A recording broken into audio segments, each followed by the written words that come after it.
Hey guys, this is Envy from underdogchance.com, and in this video you will look inside my NHL betting model. I will also show you projections for today's games. I will also talk about the challenges with NHL betting. I will show you my goals for this season, what I'm doing, and much more. Okay, so before we start with NHL betting model, just a quick backstory. So who I am, what I'm doing.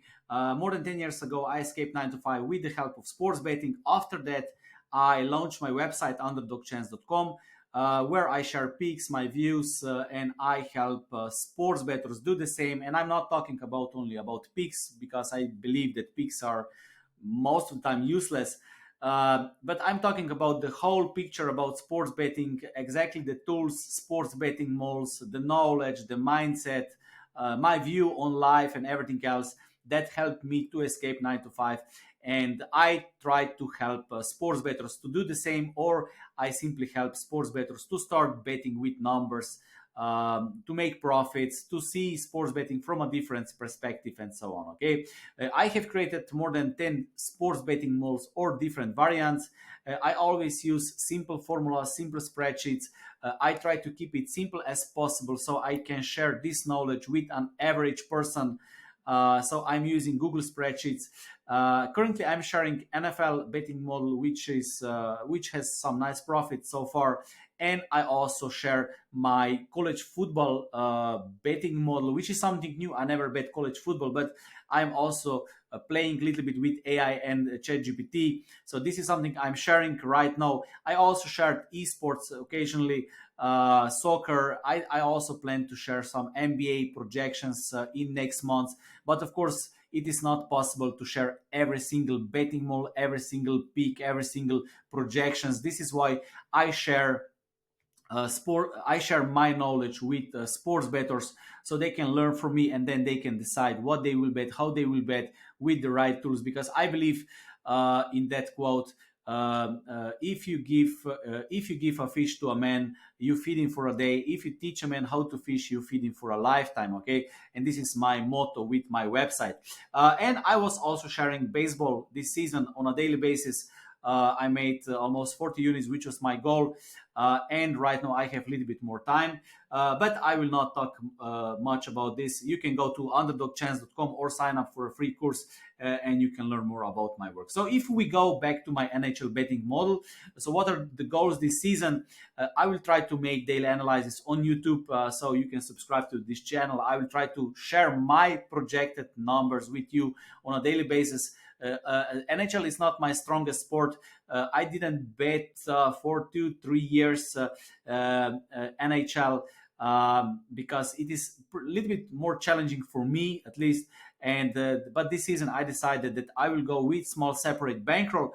I want to make 20 units, but I will also exit if I reach minus 30 units. Okay, this is something I can afford with this small bankroll. I'm not I can afford, but I'm prepared to lose. Okay, because when it comes to sports betting, this is something I also try to teach my students and sports bettors, because most people are just looking for the picks. I look at sports betting from a little bit wider perspective. I think that if you want to truly benefit from sports betting, you should look at it from a different perspective, from see a little bit bigger picture, because sports betting must make your life better. If you don't do this, then nothing is worth, right? And sports betting can be great tool to build wealth and improve your life if you know how to do this. And every time when you start doing something, I believe that the best way is to go strategically. Okay, so you know what you will do, you know what are the goals, you set some rules, and of course then these rules can be changed. You can also be a little bit flexible, but you must know your direction, because most bettors I found in the world, they don't have strategic plan, and I'm not talking about the strategy, so bet 2 units or something like that, but strategic plan about everything: how much time you will invest on a daily basis, how you will evolve on a yearly basis, how much analysis you will make, what will you do with the profit, because sports betting is not sustainable in the long run. Not that it's not sustainable, but I see sports betting more as a tool to build wealth. So you use these profits and reinvest and start building wealth. Okay, this is something I try to teach sports bettors, because if you look at the richest people in the world, millionaires and billionaires, they cherish plus 10% on a yearly basis, while sports bettors who never made any money, they expect that they will make plus 1000% every single year, right? So something is wrong. So what I try to teach is that you have a strategic plan. Try to make 50 units, maybe 100 units, depends how much time you have, how much effort you want, and you and do this in the long period of time and reinvest these profits. And then this is I think much more beneficial. Okay, and as I said, my goals are 20 units this season, small bankroll, and I'm prepared to lose 30 units.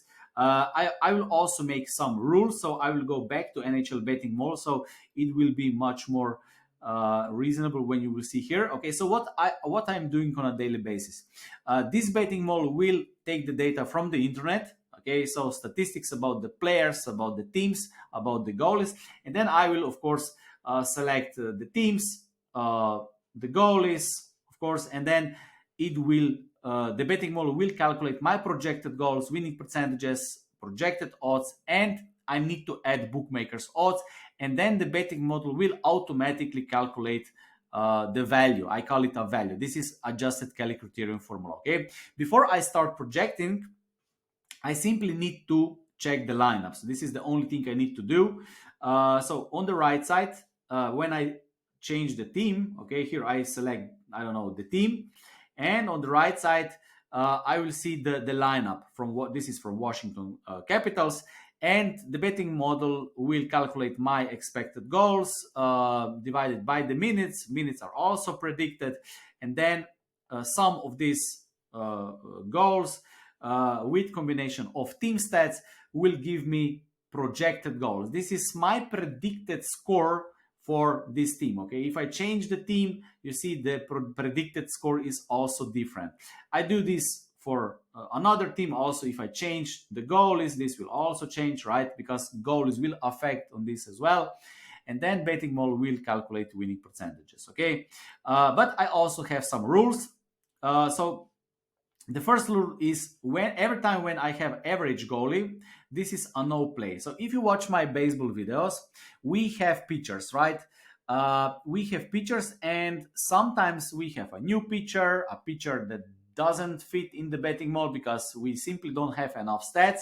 And then I simply add league average numbers just to have organized all the projections and just to get the rough projections for that game. The same is with NHL. Sometimes we have new goalies or the goalies that didn't have enough minutes. So I set around, I think I need to check in the back, but I think I have 600 minutes. The goalie must play at least 600 minutes in last two seasons, then it is a qualified. Because if we have a rookie goalie who played only one game and maybe he didn't allow any goal, so he have save percentage 100%. Of course, this is not relevant. Okay, so I try to find the balance between the number of minutes they play, and of course that we still have as much as possible true stats from the goalies, right? But sometimes we have average goalie. This is automatically no play. The second thing are average players. So when I select the team, on the right side I have the lineup. Okay, but the story is the same. Sometimes we have some new players, sometimes we have rookie players, or sometimes we have injured players that didn't play, I don't know, for a whole season, and he's back but he still didn't play enough minutes, and then I simply add average numbers for him. Okay, league average. Because for example, if we have a rookie, let's say that he played 2 minutes and he luckily scored a goal, of course we cannot use this information because the sample size is simply too small. And sometimes it can happen that the team will have more than four such players, and in this case I will stay away from this game. Okay, because we have too many players. I could go also with 5 players, but I decided to 4. Too many players that we are using only average stats. Okay, the next rule is underdogs big underdogs will go as a puck line. It can be plus 1.5 or plus 0.5. Okay, Asian handicap. So I try to avoid big underdogs and going with safer version. If you watch my baseball videos, I did the same. So when we have big underdogs, it was a run line, and the same will be with NHL. Okay.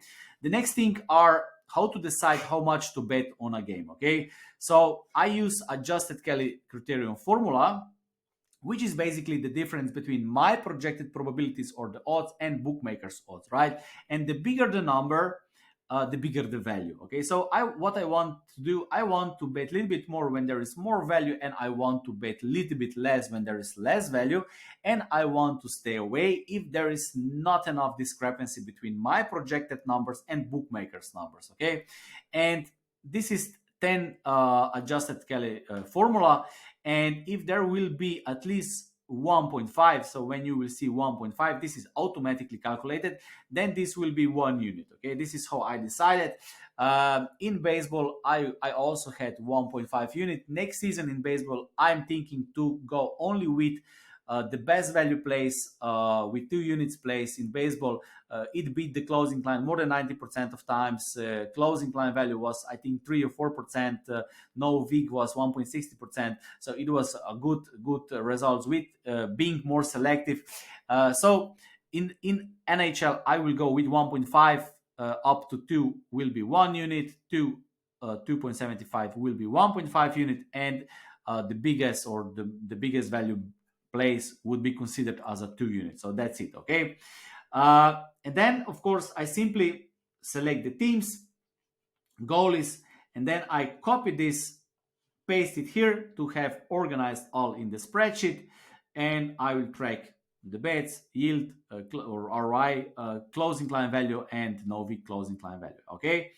So I was talking about what are the challenges. Okay. So I didn't mention challenges yet. The challenges are goalies, lineups, injuries, and the closing line. So as I said, like in NHL, we don't have the goalies who will start like in baseball. So either you check the goalies, they will affect the line. If they change the line, then it is a little bit harder to beat closing line. So those are the challenges, but I will try to make earlier projections with the information and with the size that we have. And this is how I will make projections. But if you have my betting model, if you're a betting masterclass student, or if you have my NHL betting model, and if you have time, you can of course project later. These projections from one of our students, he said that he was basically waiting for the goalies last year, and he had nice results. He was checking the latest goalies, and then once he confirmed the goalie, then he was quick with the odds, because once they will confirm the goalie, the lines will move, and the lines, the odds, right, are most important thing when it comes to sports betting. Okay, this is something I was talking about a lot. We have sports fans who talk about picks, about winners, about who will win the game, and then we have professional bettors, serious bettors, who talk about the odds, right? The odds are the most important thing. So serious sports bettors talk about value, the odds, and how to bet. Sports fans, casual bettors talk about picks, what to bet, and who will win the game. Okay. So let's go to today's games. 2 games already started, but they are not relevant because I didn't find the value, so it will not change anything. I have only one qualified bet. It is Seattle, which will start later. But let's start with the first game, so I will explain how this works. Okay, so Detroit Red Wings against Ottawa Senators. I put here Ville Husso and Jonas Korpisalo because I found this on different sites. Ville Husso, Jonas Korpisalo, both are confirmed. The game's already started, but just to show you how to do this, the betting model projected that Ottawa Senators should score, or expected goals are 3.55, Detroit Red Wings 3.11. The totals is 6.65. I'm not focusing on the totals. If you watch my videos, I was never big fan of betting on totals, so I'm focusing on one bet type most of the time. It is money line or spreads betting. Okay, this is something I do this for years. I could also focus a little bit more on totals, but this is something it worked for me in the past. And when I talk about sports betting and when I teach new sports bettors, I always say, uh, be good at one or two drinks, be the best, be among, because at the end of the day you need to be among top 5%. Okay, you cannot be in top 5% in every single sport. Okay, uh, so you can select two, three bet types and be very good, make on a yearly basis 30, 40, 50 units. And this is 5 times better than stock market, because as I said, millionaires, billionaires, they cherish 10% on a yearly basis. If you can make 5 times more than a good stock market investment, then you're doing something great. Okay, and if you can specialize in a couple of markets, it is much better than just, I don't know, trying to find picks on YouTube or just betting everything without any knowledge. And I think this is not the right thing. And I was a little bit more specialized.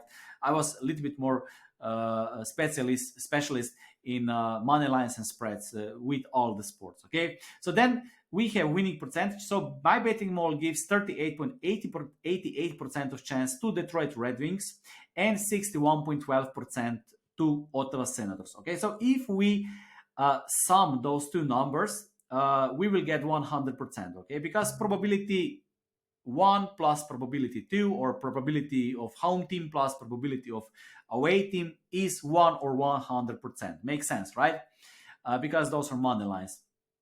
And when it comes to bookmakers odds, they will always have margins, or weak juice if you like. Okay, if you will turn odds into probabilities, you will not get 100% like I have here, but you will get 105% or 104%. And that difference, 4%, for example, this is the fee the bookmakers take. Okay, so my projected odds and bookmakers odds will never be exactly the same. Okay, because I calculate Novik projections, and I use bookmakers odds with the week here. Okay, and then I simply compare this number with this number and this number with this number. So what I want to have is, I want to have better bookmaker odds than it is my projected odds. Okay, so I will give you, let's say that, okay, this is just an example. Okay, let's say that I will give this example. Let's say that my betting model projected the odds 2 or plus 100. Okay, so this is something I expect on the betting market. Let's say that I bet 100 American dollars. I expect that based on my projection, bookmakers should pay me 100 American dollars. Okay, and then I check bookmakers odds and I see that they are offering me 2.39.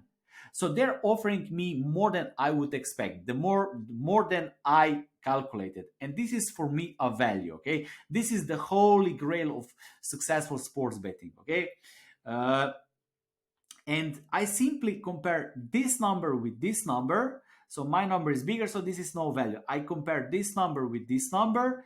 My number is a little bit smaller than this number, so there's small value, but the odds are too close. Okay, and I have automatically put my formula here, uh, so it calculates me if this discrepancy is big enough to make a bet. Okay, and once we hit 1.5, then it says yes, it is good enough. Okay, I hope it makes sense. The next game, Anaheim Ducks against Arizona Coyotes, John Gibson against Vaymaker. So I use the same concept. So I was checking the sides. Those are probable goal is and those are my projected odds, my projected probabilities, projected odds, bookmakers odds, and it is not qualified. When you see negative number, that means that my odds fall directly into the margin. So this number is bigger than this number in decimal odds, and this number is bigger than this odds, or the same, right? And I don't have any value, which means that my projected odds are exactly the same than the odds on the betting market, implied probabilities on the betting market. So my calculated prices are the same than bookmakers prices or the market prices. I sometimes I like to say market prices, because when you see the odds on the betting on a sports book or on a bookmaker, this is not just calculated bookmaker number. The line or the price is affected by more information. One of this is also how money involved, sharp action, many different things, right? So it is not only bookmakers, right? So I like to say that those are market prices, okay, market price. And I always use pinnacle odds. So every single betting model that I have created or shared on YouTube, it was always against pinnacle odds, also against closing pinnacle odds. So no shady bookmakers, no soft bookmakers, not manipulating with the odds. So taken against pinnacle, track it against closing pinnacle, okay? Because if you can beat pinnacle odds, you can beat other odds as well, okay, from all those soft bookmakers. But this is a topic for another time. Anaheim Ducks, Arizona Coyotes, as I said, no value. Then we have Washington Capitals against Montreal Canadiens, Darcy Kemper against Jake Allen. Based on my projections, those are score projections, winning percentages, my projected odds, bookmakers odds. Okay, so as you see, there's maybe small value with Washington. I have projected 1.74, bookmakers 1.83. As I said, I can also add 1.74. I could also add American odds.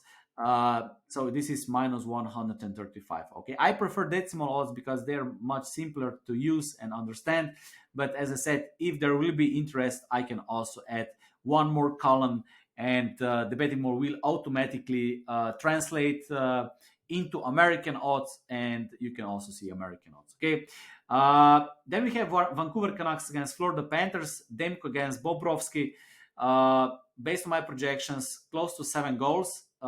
Betting model gives Florida 62.32% of chance to win this game if those 2 goals start.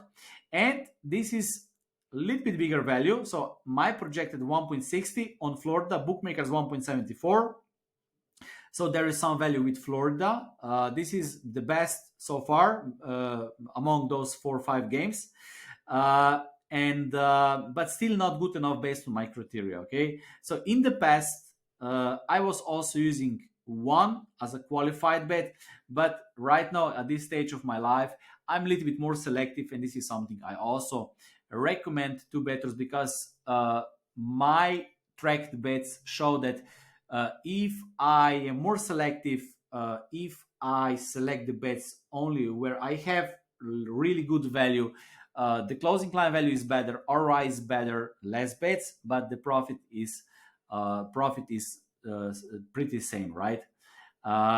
Toronto Maple Leafs against Tampa Bay Lightning are not qualified bets, so my betting model gives better chance to Toronto, but this is very similar to bookmakers. Odds bookmakers also, or the market also gives better chance to Toronto. Islanders against Buffalo Sabres, Varlamov, Luukkonen. I also saw some other goals, so I'm not sure who will start, but I make projections with league average pitcher, not pitcher, but the goalie as well. But the odds are pretty similar. My projections show that Buffalo should be small favorite. They are small favorite. This number suggests that there is not enough value. Columbus Blue Jackets against Minnesota Wild. Merzlikis against Philip Gustafsson. Projected score is 6.27. And as I said, I'm not focusing on totals. If I would focus on the totals, I would also probably look for a little bit bigger discrepancy between the numbers. But I believe that the numbers are, within 1 goal. Most of those projected are within 1 goal. Okay, those are my projected lines, bookmakers lines. There's not enough value. San Jose Sharks, Nashville Predators, Blackfoot against Saros. I don't know how to pronounce this. Based on my projections, San Jose should be an underdog. Betting model gives them 40.52% of chance. So projected odds are plus 147 or 2.47. Bookmakers have them at 2.98. So there is small value with San Jose Shark. Or if I like to say, there is no value with Washington. So I would stay away from Washington, okay? Not Washington, but Nashville. But if I would go, I would probably go with San Jose Sharks plus 1.5, okay? If you can get good odds, this would probably be a good bet, but only if this number would be 1.5 or better. Okay, so from this number we see that there is no value with Washington, or not Washington, Nashville. Pittsburgh, St. Louis, Tristan Jarry against Binnington. Based on my projections, Pittsburgh will have 61.96% of chance. My projected odds, my 1.61, bookmakers 1.68. Not qualified, although we have small value with Pittsburgh. Okay, so my projected odds suggest that there is small value with Pittsburgh, or they are maybe a little bit underrated on the road against Blues. Flyers against Dallas. Not qualified. My numbers and bookmakers numbers are basically the same, as you see, close to zero. Then we have Vegas Golden Knights against Chicago Blackhawks. Aiden Hill against Soderblom. Betting model gives 63.55% of chance to Vegas. My numbers, bookmakers numbers are very similar. Carolina Hurricanes, Colorado Avalanche, Fredrik Andersen against Georgiev. Based on my projections, Carolina should be small underdog of plus 104, bookmakers plus 126. So based on these numbers, Colorado is a little bit overrated, maybe small value with Carolina, but based on my criteria, which I set at the start of the season, there is not enough discrepancy. And then we have Rangers against Kraken, Seattle Kraken. Based on my projections, Seattle should be small favorite. They are small underdog. So this is how the numbers show. We have all the lineups. We can check it here. So I'll just copy, paste it. On the right side, we have the lineups. So those are Rangers numbers, right? They have one average player. Seattle, they have one average player here. So expected goals. And I have Seattle at 53.63%. So Seattle hit that first discrepancy at 1.5. So this is this number, right? Which suggests that this is one unit play. And this is first qualified bet. Seattle at plus 120. Winnipeg Jets, Edmonton Oilers, not qualified. Minus numbers show that my numbers and bookmakers numbers are basically the same. Boston Bruins, Los Angeles Kings, the same story. Swayman against Talbot, not qualified. Okay, so the video was a little bit longer because I wanted to explain a couple of things. And if you are a betting masterclass student, you can of course download this betting model. If you have some problems, you can hit me on email. I will share this copy with you as well.